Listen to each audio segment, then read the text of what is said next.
Hello, everyone, and thank you for joining us. My name is Katie Stolman. I'm with O'Reilly Media, and I'll be your host for today's online event. We'd like to begin our event by saying thank you to our sponsor, Looker, and let you know that Looker is on a mission to bring better insights and data-driven decisions to every level of an enterprise. The company has fast become the catalyst that is bringing data cultures to more than 350 industry leaders such as Yahoo, Gilt, Warby Parker, and Sony. Looker is the only analytics tool that allows a data analyst to curate and centralize massive amounts of data, creating a crucial, single source of truth, and an easy way for every business team to quickly ask and answer their own questions. Business teams no longer need to work with just subsets of data, while data analysts can focus on more complex analysis instead of a never-ending list of requests from across the company. What results is a data culture where everyone understands what's working and informed decisions can be made faster and with confidence. For more information, follow Looker on Twitter @LookerData or visit www.looker.com. Thanks again, Looker. Today's webcast, Essential Elements of a Data-Driven Culture, is being presented by Jen Grant and Carl Anderson. Jen is the CMO at Looker. She was the first executive marketing hire at Box, overseeing its growth from a small startup to an IPO-ready and industry-leading enterprise content collaboration company used by the majority of Fortune 500 companies. After Box, she spent a few years advising Homebrew's portfolio, sitting on the board of directors of nonprofit K-12 team, and leading the rebranding of Elastic as CMO. Prior to Box, Grant spent 4 years at Google leading the Google Apps EDU, Gmail, and Book Search marketing teams.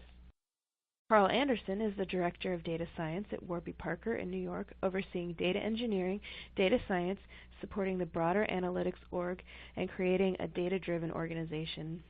He has a broad-ranging career, mostly in scientific computing, covering areas such as healthcare modeling, data compression, robotics, and agent-based modeling. He holds a PhD in mathematical biology from the University of Sheffield, UK. He is the author of the O'Reilly book, Creating a Data-Driven Organization. I'll turn the program over to Jen and Carl in just a moment, but first let me go over a few things to help you get the most out of today's event. First, you'll want to open that group chat widget if you haven't already done so. This is where we'll interact with each other during the event and where you'll submit your questions. We find that our audience usually has a lot of good knowledge to share, so we encourage you to chat freely during the event. However, if you have questions for our presenters, please preface them with a capital letter Q so we can make sure they see it for Q&A. You can also open, move, and resize any of the other widgets. If you would like to tweet from the Twitter widget, you'll need to give it permission to access your account. Our hashtag today is StrataHadoop, all one word, and the Twitter widget will automatically append that to your tweets so you don't have to. If you have any problems during the event, we encourage you to look at the help widget, which is very thorough. But if you continue to have problems, just post in the chat room and one of our staff will help. For choppy audio or stalled visuals, try refreshing your browser window. And remember that the best thing you can do for a good audio stream is close any apps that could be interfering. We are recording this event, and we'll send an email to everyone who registered when that recording is available, and that's usually within 48 hours. And at this time, I'd like to turn the program over to Jen and Carl for their presentation. Hi, everyone. Hi, Hello. thank you, Katie. I really appreciate the introduction. That was super helpful, and I'd have to say I'm very honored to be presenting along with Carl, who obviously has a deep understanding of data science and data analytics. So before we jump into Carl's presentation, which I guarantee is super interesting, I wanted to just talk a little bit about the analytics industry, just to kind of set the stage for sort of a deeper conversation. So to kick it off, one of the things that we've noticed over the last 5 to 10 years is that there's been an enormous desire for more data.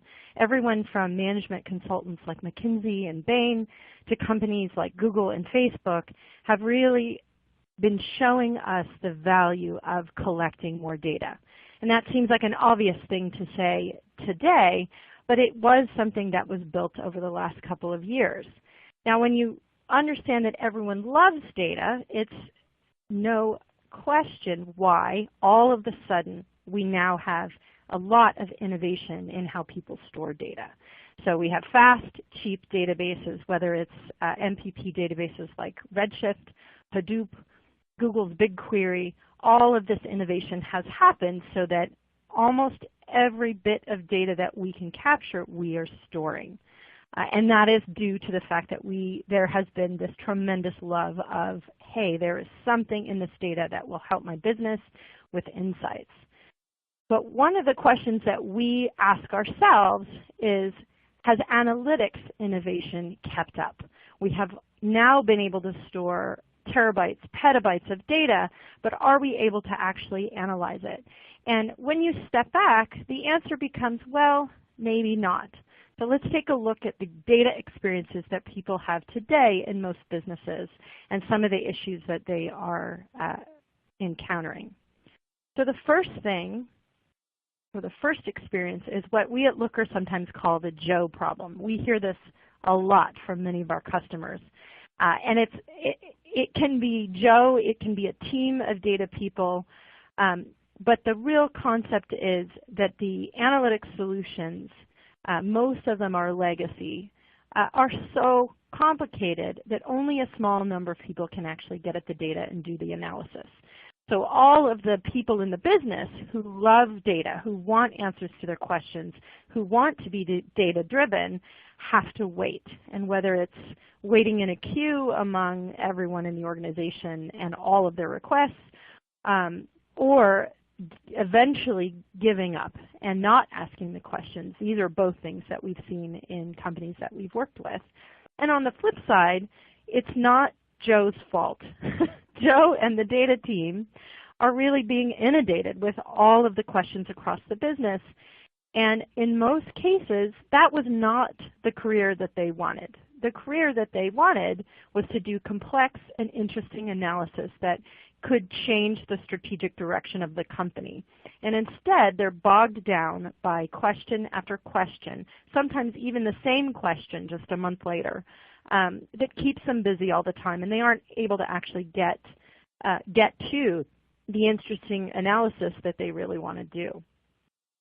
So what happens when something like this goes on in a business? Well, what happens is this democratization of data. The business users want to be able to make decisions. They want that analysis. And so this is just a funny little image to represent sort of the mob rule of we want to be able to get at the data and to do some of this self-service analysis, which is on the surface great. We do want everyone in our business to be able to do their own analysis. That would be a really great way for all of the decisions that are made to be done in a very analytical fashion. However, what's happened is the visualization tools that have popped up that allow just about anybody to start analyzing data have actually caused a new issue, and that's one that we call data chaos.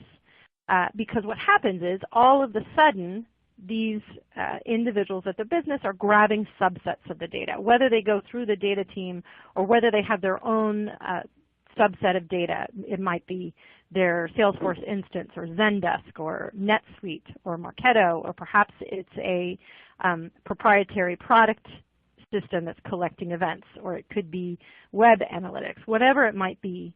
These are subsets of the data. They are not the complete picture of what's going on. So you can't connect, for a marketer, for example, you can't connect from a lead that comes in from a Google ad all the way to revenue that you might see in NetSuite. So what ends up happening in this chaos is that you end up in a situation that's very much like the parable of the blind man and the elephant, where no one is seeing the complete picture.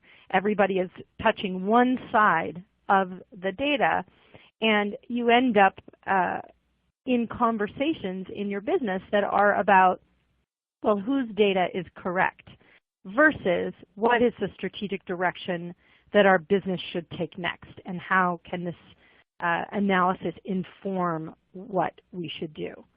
And that's really where Looker comes into play. We believe that we have an organization-wide platform that solves both these problems. that brings together the data team and the business team so that everyone can get what they need out of their analytics tool. And the way we do this is by creating a data modeling layer. So it doesn't matter what database or data warehouse you're using. Looker sits on top of it and allows the data analyst to curate an experience for the business team. So just a quick little picture of what that looks like.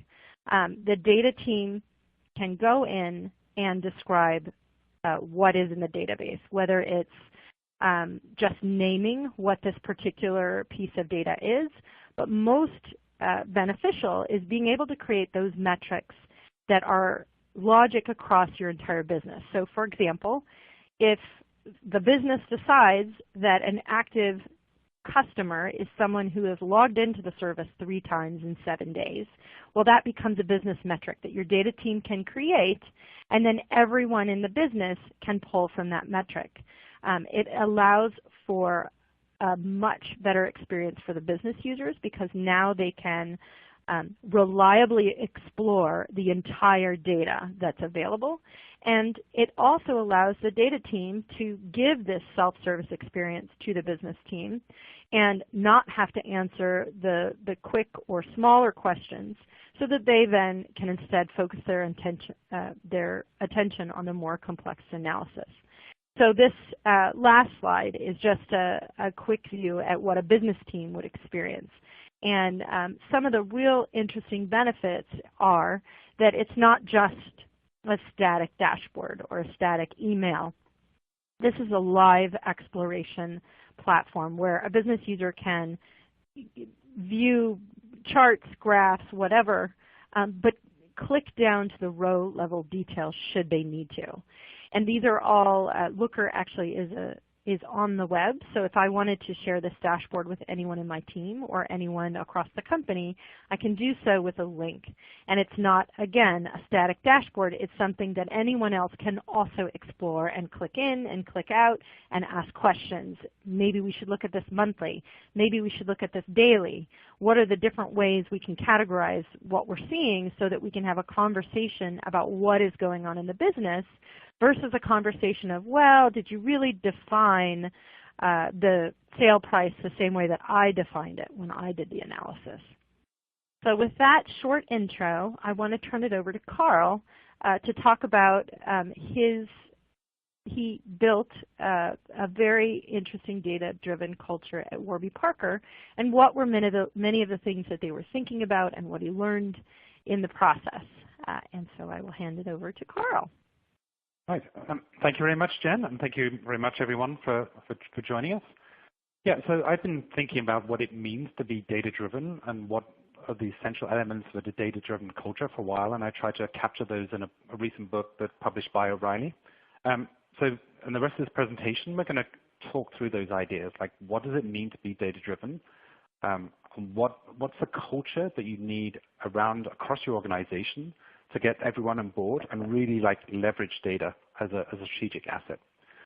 So I thought I'd start off by just asking this question, why should we even care about that? So Jen has explained some of the problems that we have around data in many organizations and some things we're trying to fix with tools.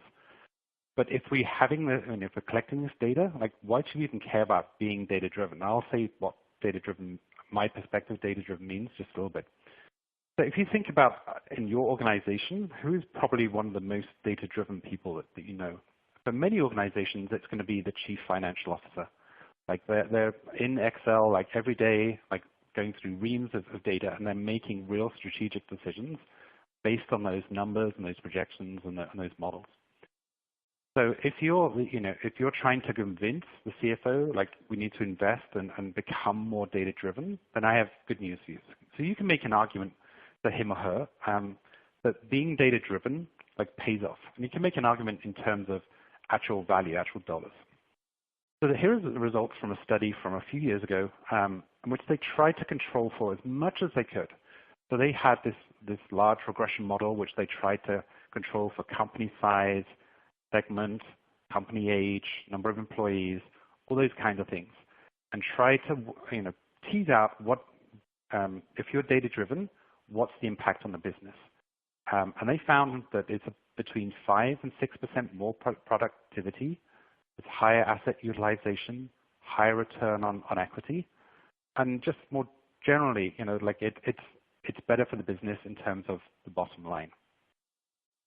If you think about analytics more broadly, here's another study that says for every dollar you invest, you get about $13 back. So there's a relatively high ROI. So this is a study from 2014, and it's a metadata from about 60 case studies. So there's actually like a really good data set behind this. This is not like a one-off survey. And it's up from $10.66, just like I think 3 years previously. So this is like real, impact on the bottom line that can have a real impact on the business. So just on those 2 studies alone, like being data-driven, like is a rational, worthwhile, strategy and culture that you want to, develop in your company. So I thought next I just talk about what it means to be data-driven, because I actually see a lot of like misconceptions about what that means. So I'm going to just go through a few of what is not data-driven, and then we can like dig into what I think really is data-driven. But probably the largest misconception I see in different organizations is people saying, well, we've got lots of reports, we're always seeing data, and I just don't think that necessarily makes you data-driven. So you can have reports, but they don't show the data very well. And they're also very static, they're very backwards looking. So they might just say, we saw a bump in user sign-ups last week, or we saw a dip in sales last month. And it's a kind of like a cold statement of what happened in the past. Like there's no context about what may have changed. There's no analysis of what to do. And just because you have a report doesn't necessarily mean anyone opens it, or even if they do open it, they don't necessarily take notice.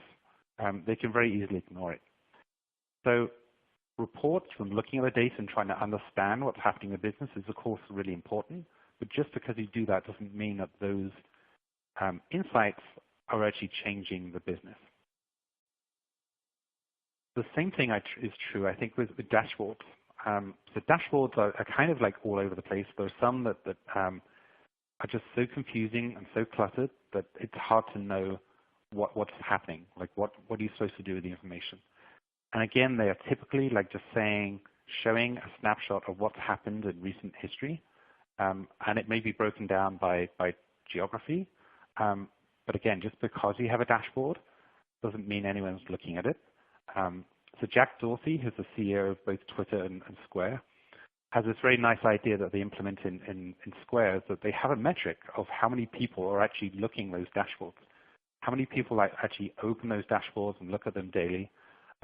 Because if you create a dashboard and no one's using it, it doesn't really have any impact. And then the last in the sort of kind of trio is alerts. So it's another area of business where they're using data like to trigger some sort of alerts that something's happening in the business. But again, I don't think necessarily makes you data-driven. So again, they can give false information. They kind of say, here's a problem, but they don't necessarily give enough context to know why something is happening, or they often don't specify what to do about it. So here's an example. You can see here's the number of processes in the run queue over time. So you can see at about Thursday at 1 o'clock in the morning, something happened. Like there's some sort of spike in activity. But if you're a performance engineer, you wouldn't know necessarily what's happening. You would probably jump onto the box, you look at the processes, you would look at the logs, and you're trying to work out what's driving this peak in activity. Now in this case, it just happens to be these are backups running. This is perfectly normal behavior. It happens every Thursday morning at 1 o'clock. This kind of alerting doesn't tell you that context. Again, it's kind of hard statement of the facts of what's happening right now or in the recent past. So those are types of activities that people kind of associate with data-drivenness, and which I think are important to be doing, but I don't think that really gets to the heart of what being data-driven means. And I think this graphic really helps. So on the left here, we have the raw data that you're getting from a variety of sources. Then you have some analysts who are creating some sort of reports and alerts and dashboards and so on that's saying, here's what happened. But then you should be doing some sort of analysis. Analysis is a bit more forward-looking, it's a bit more prescriptive. It should provide recommendations. It should predict if we change this in the business, this is what should happen, and this is why we should make that change. But the key thing, I think, is this next arrow, going from analysis to action. All of this activity of getting the data, like hiring data engineers, hiring analysts, should be to get those insights to influence the decision makers to change the business. So it's that link between the analysis, the influencing the action, which I think is often lacking. And that's the key thing. You want the decision makers here to make some action using the data and recommendations from the analysts to augment their decisions and to actually make a decision and change the business. And then you want to track the value. So it's really getting the value from collecting the data all the way through reporting and analysis to the decision maker, to making the decision and seeing some output. That's what's data-driven. It's driving the data all the way down that chain. Many companies are operating just down in the bottom half of this graphic that comes out of SaaS. We have these standard reports and query drawdowns and alerts. And that can be looking at, being prescriptive, asking why questions. But that will only take you so far. I think if you are truly data-driven organizations are operating more at the top here, or in addition, they're operating at the top. So they're doing more predictive modeling, more optimization, more forecasting. They're trying to lay out these possible sort of parallel universes of what the business could look like if you go down different paths with different strategies. And there you have some sort of data, you have some confidence intervals, and you can say, here's why I think we should change the business in this way, because this is my confidence that we're going to get these kind of values. But being data-driven, I think, is really operating more, at least operating at some areas in the top here, and then really having the process and the culture for those insights to really flow all the way down to the decision makers. One other misconception is about this term being data-driven, which is kind of a loaded term. So I don't think it means if the data says turn left, turn left. It's not blindly following the data. I really think it means augmenting decision makers. So the decision makers may have other things they're trying to achieve. Maybe they have a long-term vision that they're trying to satisfy, as well as a short-term gains. But they need that insightful analysis and recommendations to help them make that decision. So the one exception I would say is when you have a stable enough environment, you have a good enough predictive models that you can automate. So for instance, just-in-time replenishment in supply chain. If you can get to a point where you can work out if a threshold of some amount of inventory in stock goes below some threshold, we'll just automatically reorder it from our supplier. So that gets a point where the data is really driving that decision of automating that replenishment. But the key point here is that the decision makers are still humans in the loop, but they should be using that data to inform that decision. So one of the biggest problems or biggest barriers I see in companies is this data hoarding of silos. So this means, in large organizations, you often encounter this. So you have one line of business that has their data teams, they have their databases, and a different line of business has their data teams and their data engineers. And those two data sources are completely siloed. And the analysts who are sitting in some other team who want to bring those data together just can't, because they're in different infrastructures and they're different parts of the organization. Politics are preventing that. And those organizations are really losing out, because you always create greater context by bringing those data together. And what I say is that it's much easier to create this or avoid this when a company is small. You have a single small team who's able to bring that data together.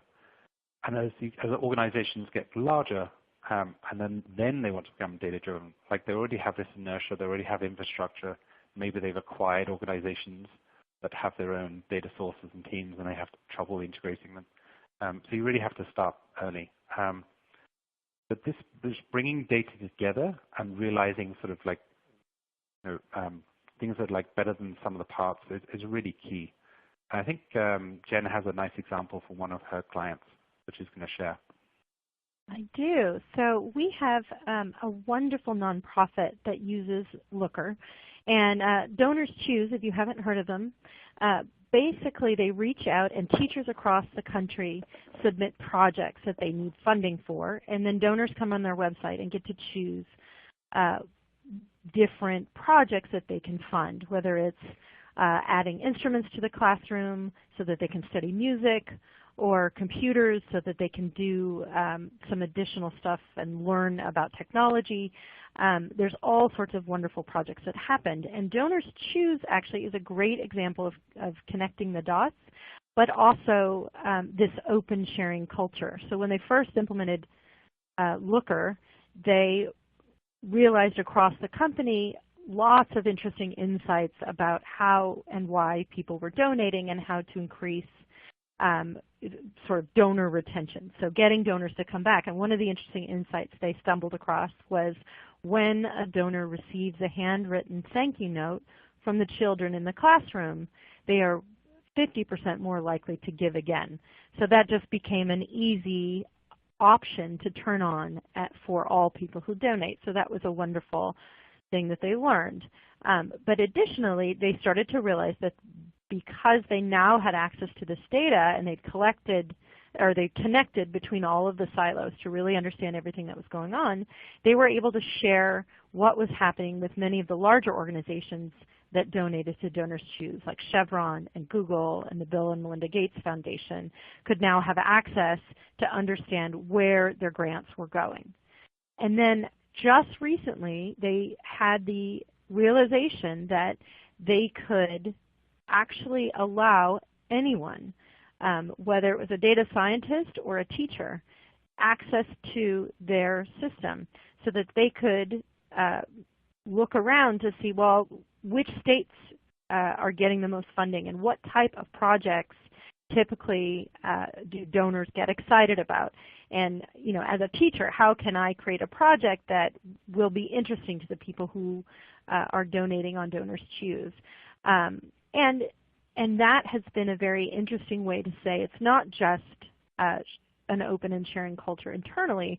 They're actually externally sharing the insights so that they can gain more publicity around what they're doing and have everyone thinking about, well, gosh, is California giving as much as Texas? And maybe, if I'm from Texas, maybe I want to get my state to be giving more to the teachers. Those types of things have been really important to them.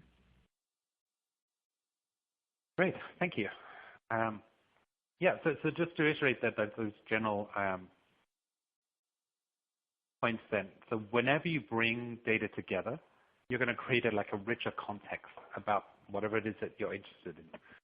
So if you imagine here's Belinda Smith, that she's ordered some patio table from, say, some website like Amazon. If that's all you know about who she is and what she's interested in, but there's not much you can do about that data. Like every time you bring in another data source, you add to that context about who this person is, what they want, what they might be interested in, and so for instance, like recommendations, how you can help them.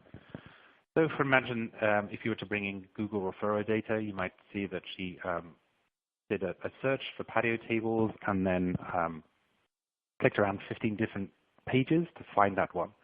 So that tells you that you can treat her more as like a new customer. She may be harder, she has higher acquisition cost.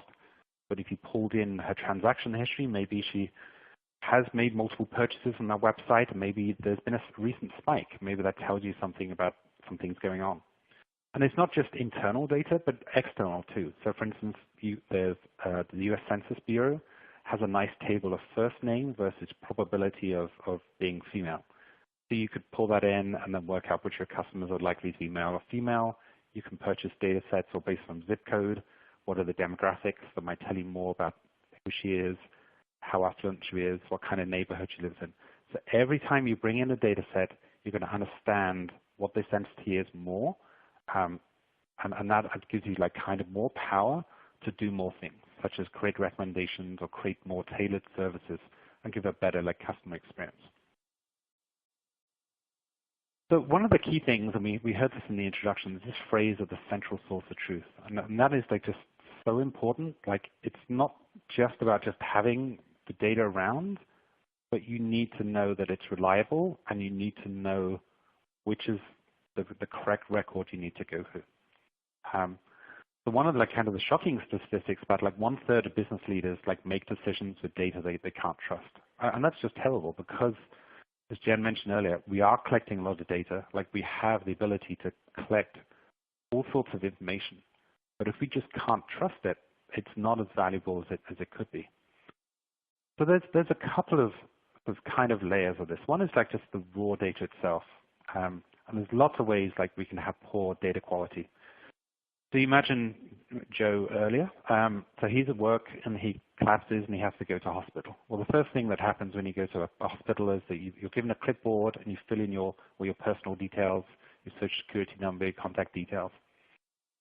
So he's in hospital and he's released, but he's told to come back to a clinic, a week later. So he goes to some other clinic, and the first thing that happens when he arrives is they give him a clipboard and says, fill in, your details. So now we have these two parts of the medical system that have maybe differing information. Here we see different emails. So when the billing department comes along, now they see these two records, and they don't know which is like the truth, which is truth. So for email, maybe they can both be valid at the same time. But if it's something like social security number or current address, that's a much more serious issue. So it's so important to have like good data quality processes like baked in as you're collecting them, and to involve the business owners because they have the domain knowledge of what are reasonable data values. So you need processes to get the raw data, but there's another layer that's kind of prevents us having this central source of truth. And that is like kind of the metadata, the business logic that sits on top of the raw data. So you may be collecting like raw data on sales, but then you may have some sort of business logic that says, this is what we mean by new versus returning. So if you imagine someone like Sue buys a gift card, and then she gives it to her friend Bob, and Bob redeems it, who is the customer? Is it the person who bought the gift card, or is it the person who redeemed it and received those kind of products? And that has like a more relationship. So you might get different answers from different parts of the organization, which is why when you have this sort of business terminology, you have to be crystal clear about exactly what that means and where the data are coming from. And this is a situation that I faced when I arrived at Warby Parker a few years ago. So like many organizations, it was a spread map. So different teams just had their own sort of suite of spreadsheets that they maintained. And they were talking the same business terms like sales channel, bookings, revenue, all these key terms. But they actually meant slightly different things among different teams. They had slightly different implementations in Excel. And of course, those numbers didn't match up. And so that was the thing that we really wanted to fix. Like we wanted everyone to have the same source of data and have, when they meant a term, they knew exactly what it meant, and it was coming from the source so that they all had the same values. So what we did at Warby Parker is go through each team in turn. We started with finance because they had the core data that many other teams relied on. And we sort of inventoried their spreadsheets and kind of asked, what are the core spreadsheets and what are those sort of key business terms that you use in there, and how have you defined them? And let's go through all the edge cases and come up with that sort of canonical logic. And then when we compared those among different teams, we found in some cases they had the same term but slightly different set of edge cases and meanings. We were able to bring those teams together and ask them to thrash it out, and then they were able to say, right, they shouldn't be different. Let's align and agree on some common standard. And in other cases, they thrashed it out and said, no, that there's a real reason why they're different. We have a different perspective. And so they gave them those sort of two different names and set out that logic in a clear, consistent manner. So our team was able to then take that logic and bake it into our business intelligence tool, which happened to be Looker, and then provide the output data sets from that and give that back to those business owners and ask them to validate. And that was a really important part of the process, getting them to buy in and trust that this implementation in a BI tool exactly captured what they would expect given their spreadsheets, because they've been using these spreadsheets for a few years, they're already attached to them. We're trying to like wrestle them out of their hand. So we went through that process. We went through the edge cases, and we got to that point where they trusted. They could see that the tool was going to be able to do analyses much more easily than they could have done in spreadsheets. And then they immediately started seeing benefits. So after we'd gone through maybe 2 or maybe the 3rd team, there was enough benefit, enough good word of mouth that the CEOs of the company and said, like, this needs to be the central source of truth. Like, let's get off the spreadsheets. Let's have this canonical set of business definitions, and this is going to be the source of data for every analysis that we have. And that completely changed the culture. That had huge return on investment. So one part of that was documenting what we had. So now we had these canonical definitions. We created like an internal website. This is using an open source tool called Gitbook that creates like web pages that you can flip through more like pages in a book, has very good search, and then you can create kind of markdown. But the point is there was a central internal website that had clear and concise business definitions and told you where to find them in the business tool. And having those 2 things meant the data was actually much more accessible to everyone because people who weren't analysts could then look up terms and know exactly what they mean. And we could give those access to that data to everyone. So this last section, I want to think about just more generally about data-driven culture. So that has like many different facets, and I'm not going to have time to go through all of them, but I'm going to touch on a number of them. So the first one I'm talking about is that we kind of spoken about is this idea of a self-service culture. Like this is really important that everyone who has access to the data, whoever needs access, has access. So if people need access to data to do their job, they should have access. If they don't need it, they shouldn't have it. But we should have like an open perspective. It should be available to people who need it. And we should provide the tools that enable them to have access and the skills necessary to get at like understanding that data. So that means easy to use tools so they can slice and dice the data, and as well as sort of general analytical skills to understand about biases, a little bit of experimental design, and how to get what you really need, which is like insights and suggested actions out of the data. And Jen, I think, has an example of one of the Looker customers around this. This is just a quick example because it's one of my favorites. There's a company that operates in New York and in San Francisco and in many other cities where they have a value proposition of deliver a healthy organic meal in 15 minutes. So they implemented Looker for, obviously for operational efficiency to really be able to meet that promise. They needed to understand where their customers were coming from, where their drivers were located, how to get the food delivered in 15 minutes. But what unexpected that happened was they actually gave access to the analysis piece on Looker through everyone in the company, and that included their chefs. And the chefs had previously, many of them were celebrity chefs. They had all worked in restaurants, and there were many previous consensus about what type of food people like, and they were very certain that curry dishes were what people really were excited about. And what they learned when they looked at the data was it turned out that lentil cakes were converting extremely well. And they learned that they started to make a series of vegetarian bean cakes to really kind of address the fact that that was what people were really wanting to eat and then to purchase and have delivered. So it was, and many of these celebrity chefs sort of came away from that experience saying, oh my gosh, when I go back to my restaurant or when I do my next restaurant, I actually want to use data to start thinking about my menus. So it's just sort of an interesting, unexpected result, but it came from the fact that Sprig gave access to data analysis to everyone in their organization, even the chefs.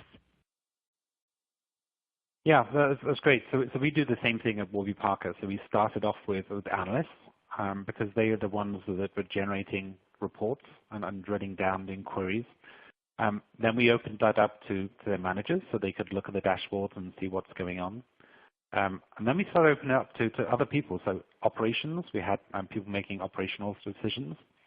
Warby Parker has retail stores across the company, and each store has a store leader. And so we're able to open up access so they could understand like what's happening in their store.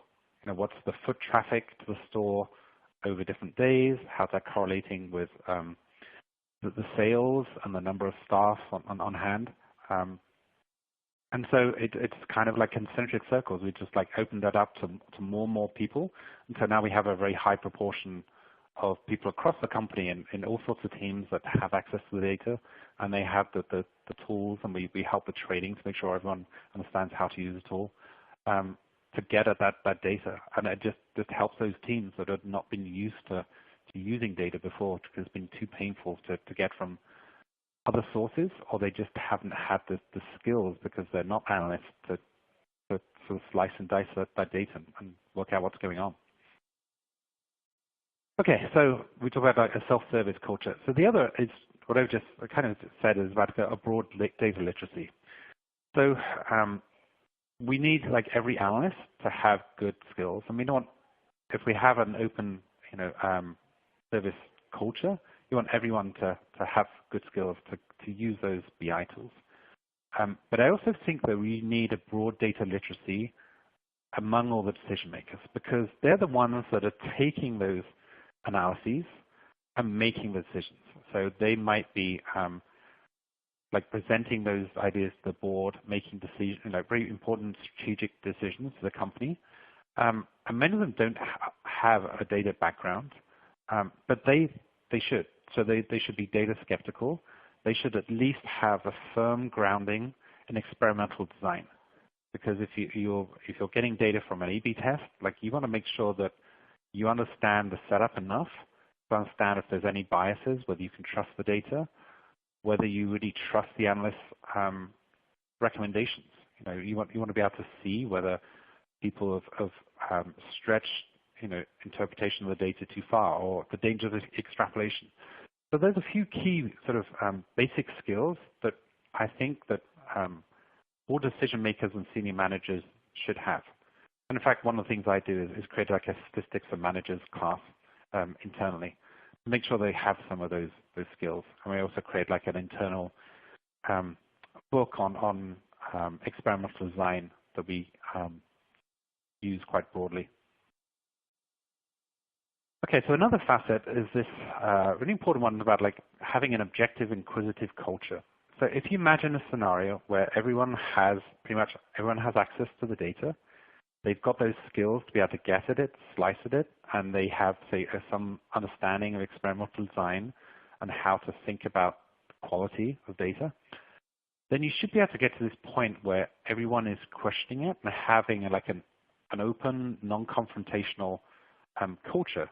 When you should be able to say, let's talk about the assumptions of this experiment or this analysis. Can you walk me through that?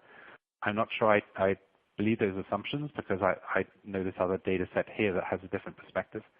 So I really like this quote from Julie Arsenal. It's like, do you have data to back that up? It should be a question that no one is afraid to ask and everyone is prepared to answer. So I think the more people we have digging into data and really asking questions about the data, the better.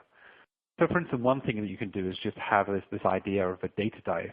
You pick some area of the business or some particular question that you're trying to solve, and just get a bunch of people from different teams who have different perspectives relating to that data in a room and just like dig through it and just answer questions and just have an open dialogue and just question everything. And it can be even just something that you used data in the past, you made a very good like data-driven decision in the past, but businesses change. Maybe it's been 6 months, maybe you should reassess whether that assumption still holds true. So what are you trying to do is really influence like everyone across the company, and so you need somebody to shepherd, like herd the cats. So you need some sort of data leadership. So you need some point person, some head of data, whose job is to really think about this, about leveraging data as a strategic asset. But in large organizations, that tends to be a chief data officer or chief analytics officer, particularly in places like banks and finance, and medicine that are very heavily regulated. But it doesn't have to be. It can be any point person who has some sort of influence that can bring people together. And this is the kind of level where you need to bring people together to prevent silos, especially in large organizations. So someone needs to lead that effort. And if it's a large organization, ideally they have some sort of budget and team, to help integrate, break those silos. But someone should be doing this job. But I also think the onus is also across the organization, across everyone, because a good analytic organization is going to have a bunch of analysts with very different and complementary skills. And so if you're good at statistics, you should be helping other people. Have a brown bag, lunch and share, where you talk about that, you give some sort of training. And just help everyone, share, those skills that you have and help them level up. And then there should be a drive for those analysts to improve their skills too. There's always better tools. You would need to think about what am I doing, and is there a specialized tool that's just going to make this very easy. So for instance, I find this quite often where people are working in Excel and they want to ask some question, and then I say that there's a statistical programming language called R that has this one command that will show you the relationship among a suite of variables straight away and just give you those plots. But there are a lot of specialized tools that will make especially exploratory data analysis very easy.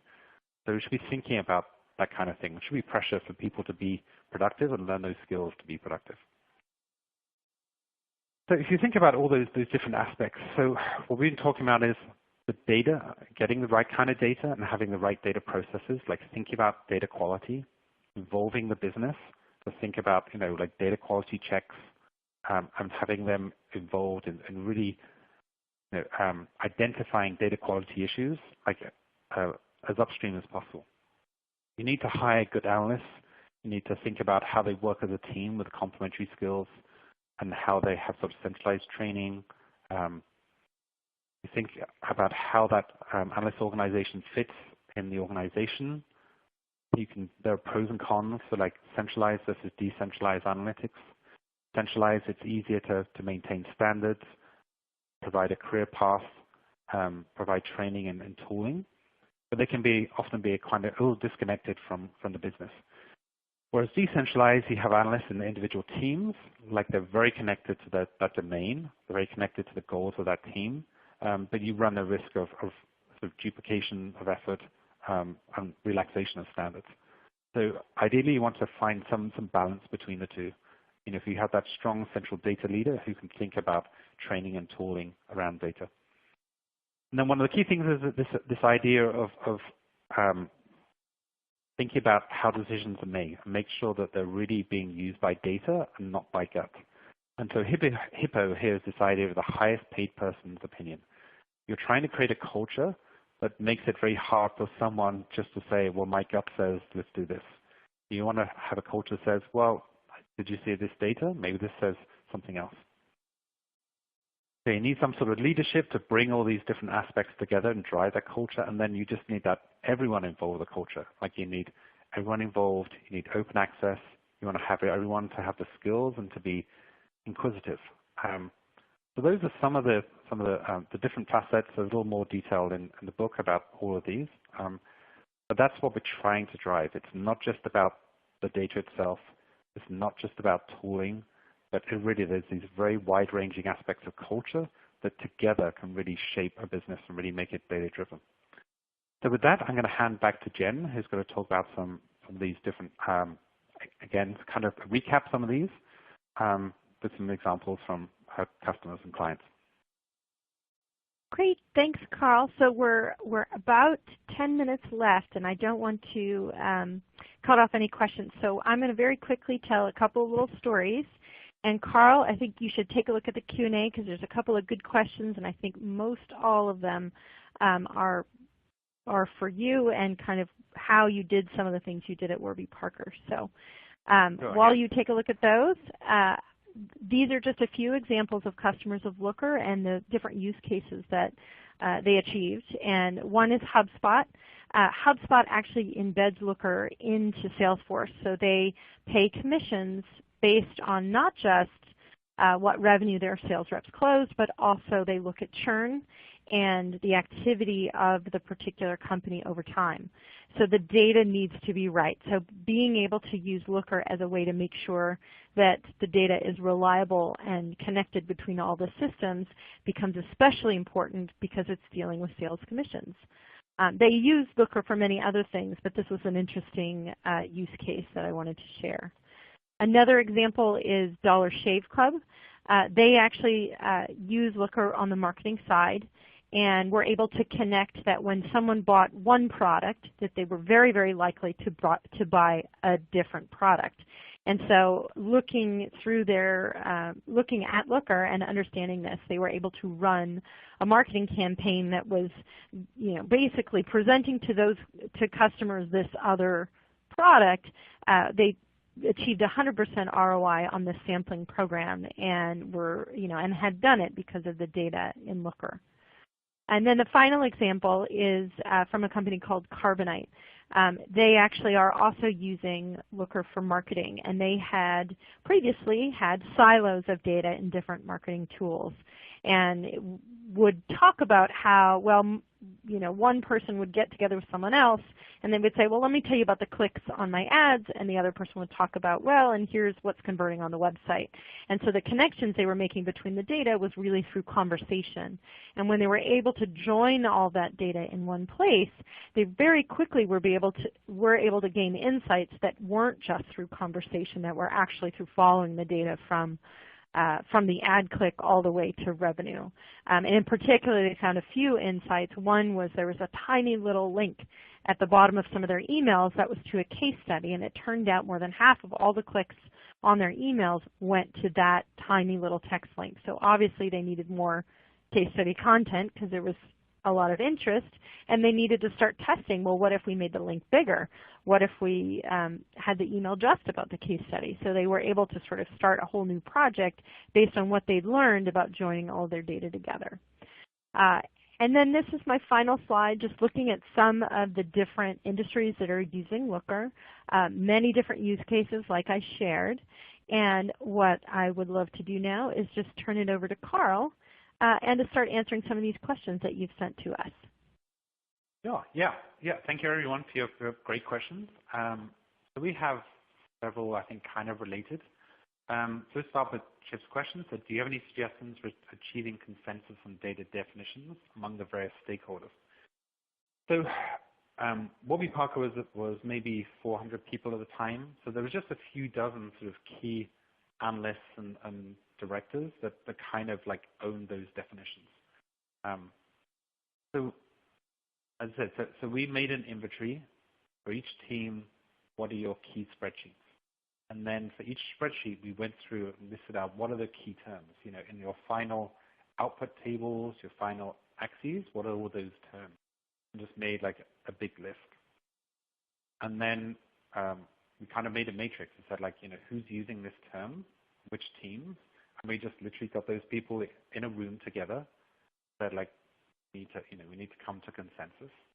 And then we just went through those definitions and had them argue back and forth until we had some consensus.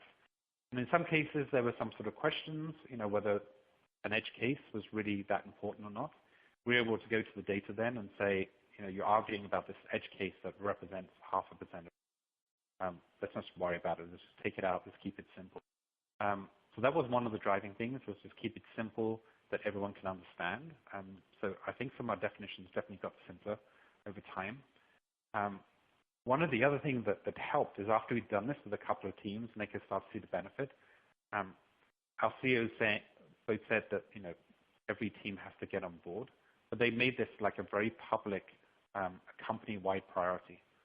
So every month, we do an all hands that says, here's the current company-wide priorities that we're working on, and this is one of those. And so everyone had accountability that they had to be on board and come to some decision. Related to that, I think there's another question.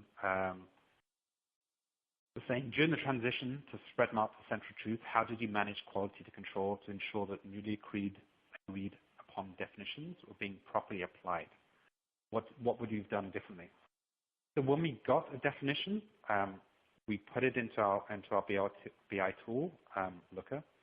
But our team, my team, the data team, owned that definition. As in, like, no one else could make any changes. The reason is if we made a change, it would impact everyone. So we want to understand who would be impacted.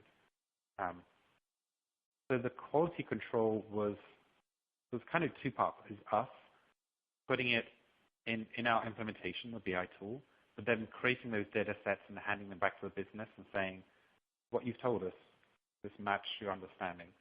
And then having them put the BI generated data and the spreadsheet generated data together and going through line by line, and then where there was a difference, they sort of dug down, they did like error analysis and understood why, and then trying to determine whether that was an important edge case or not. But once that logic was sort of signed off and locked down, like, that's it. That's what everyone agreed to, and that's what everyone is using. So that put us in a very good place. So we have a quick question here. So what is anti-HIPPO? Okay, so HIPPO is the highest paid person's opinion. So these are the people that have 20 years experience. They've been in the industry for years, and they know what they're doing. It doesn't matter what the data says. Like they're so experienced that their gut is right. So that's fine if they are really making really good decisions. The problem is that in many cases they're not. If it doesn't, if the data doesn't agree with what happens, they just say the data's wrong. So in many organizations, there's a problem here because there's no accountability. You have these people who are saying, I know, my gut says I know what we're doing, what we should do. They make some decisions. It's the wrong decision for the business, but they're senior enough that it's very hard to make them accountable. So what I'm talking about being anti-HIPPO is just having this very open, transparent, data critical, culture, and what you can just say, I'm not sure I agree with you because here's some data that says maybe that's not the right decision. So one way you can maybe counter that is what I call like being goals first. So if you're about to do like an A/B test on a website, set out precisely as what's called like a pre-flight check-in of exactly what the question is, what are the metrics, and what are the significance levels, set out what it means to succeed, what success look like. Do that in advance of doing some experiment or some change in the business so that you can hold some accountability. And if one person, analyst is saying the data says this should happen, HIPPO is saying something else has happened, you run that and then you see what happens, then you can go back and say, remember, we documented this and the data was right. So that's what I mean by anti-HIPPO, like being open, transparent, and accountable. Okay, so we have another question. So Carl, there was one question here that I noticed that I can answer. So let me just jump in and quickly answer that. Sure, yeah. It's how do you counter the belief that the security risk of sharing data with employees who may not seem to have an immediate need, like chefs in the case of Sprig or contractors, outweighs the as yet unknown beliefs? I think that's a great question, and the way we think about it at Looker is that we do put in some user-level controls. So, for example, there's always going to be financial data that it isn't really appropriate to share as broadly, especially as you become a public company. There are certain things you just can't share. And there are ways within our product to be able to sort of set different access that different types of users can have. So in the case of the chefs at Sprig, obviously they were looking at data that had to do with what the various food things were doing well, but they may not. They didn't have access to the actual revenue of the business or profitability or some of the key metrics that the CFO would have been looking at. Right. So another aspect of that, I would say, is just stripping out personally identifiable information. So in many analyses, you're going to do it at the aggregate level. You don't need the individual level, so you shouldn't need addresses or emails or names, you can just like have a custom ID or some hash or some email. So what's the minimal set of information that people need to do that analysis, and then just strip out and either anonymize it or just not make it available, all those other fields that you may have under the hood in the database.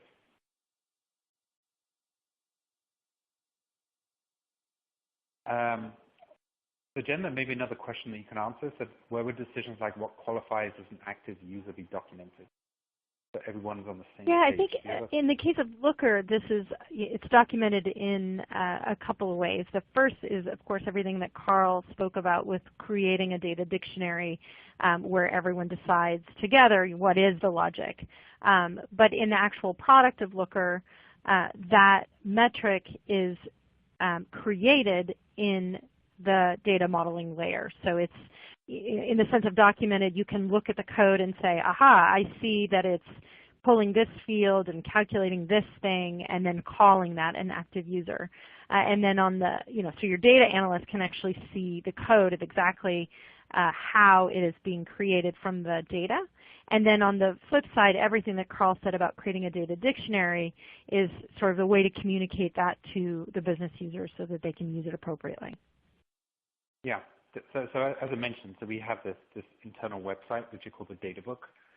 So we're pulling in out like the public-facing privacy policies that appear on the website, internal data use policies, just a list of our data sources where they come from, and then we have a tool that pulls out the descriptions that are in Looker for these different dimensions and measures and pulls those into the same place. So we have a little bit of tooling to bring together the data from these different sources that creates this single website that is basically everything about data at Warby Parker. One of the reasons why we use this tool, you can also just click a button and generate that whole thing as a single PDF, which you can kind of give to someone as the new analyst, that sort of new hire packet.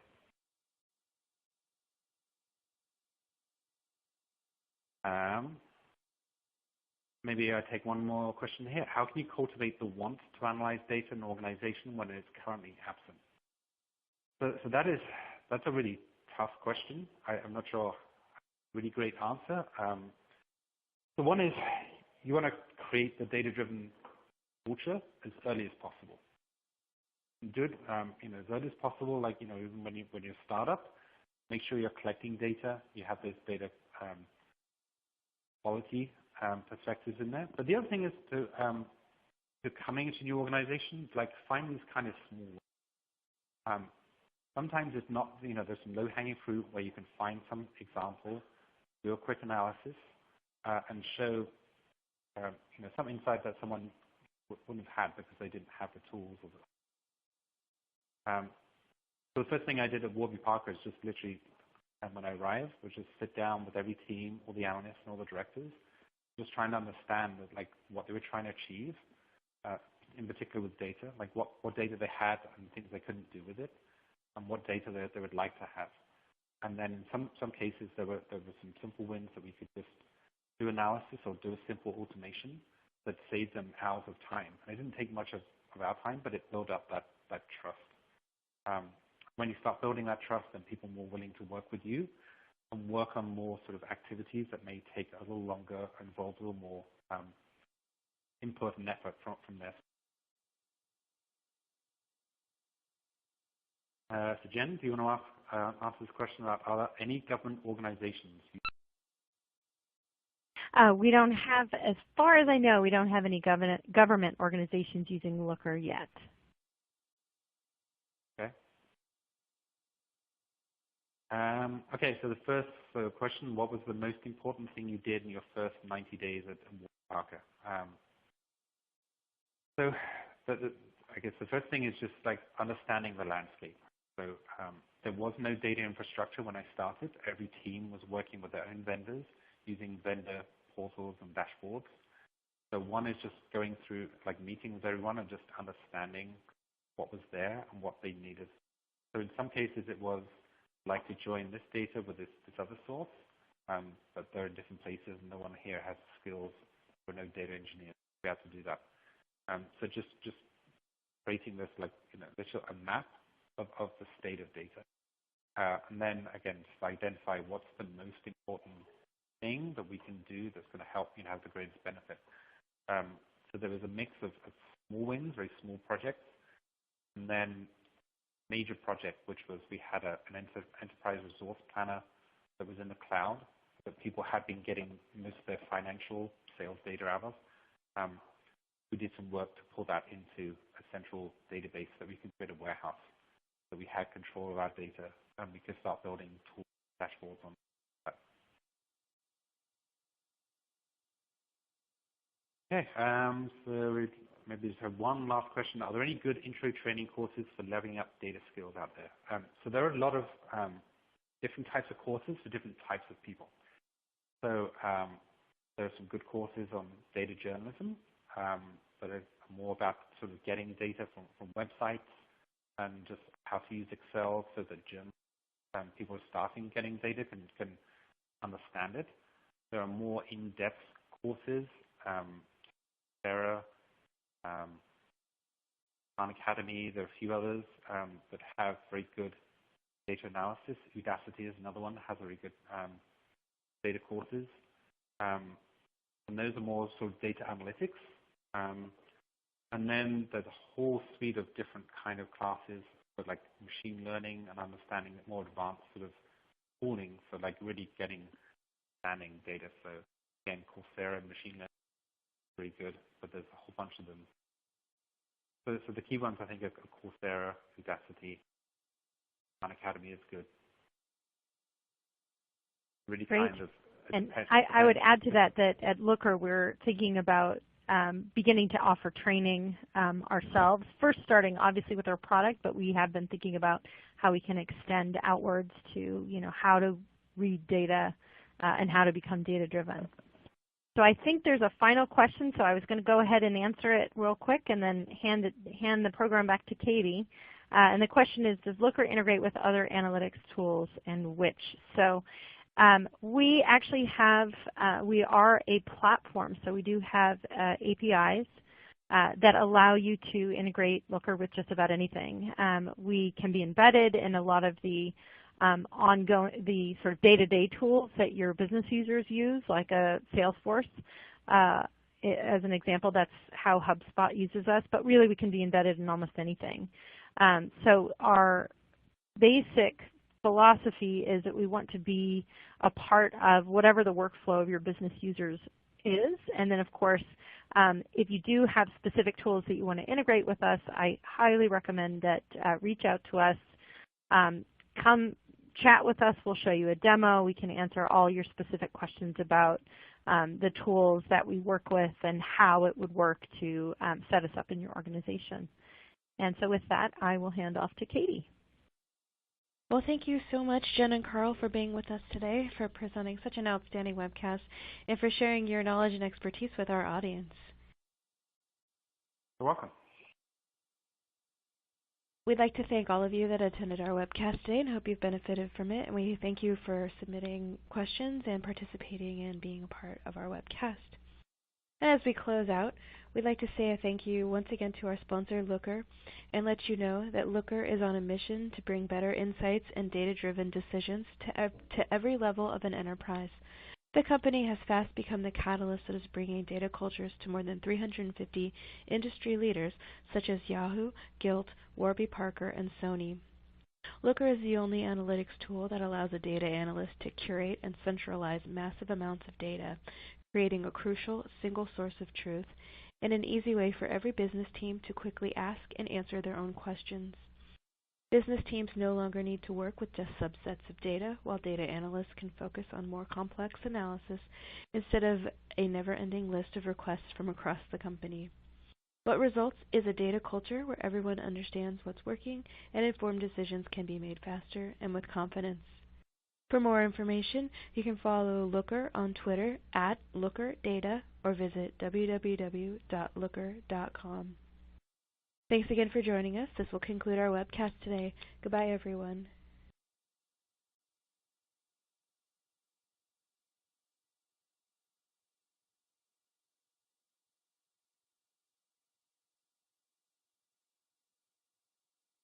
Okay, are we done?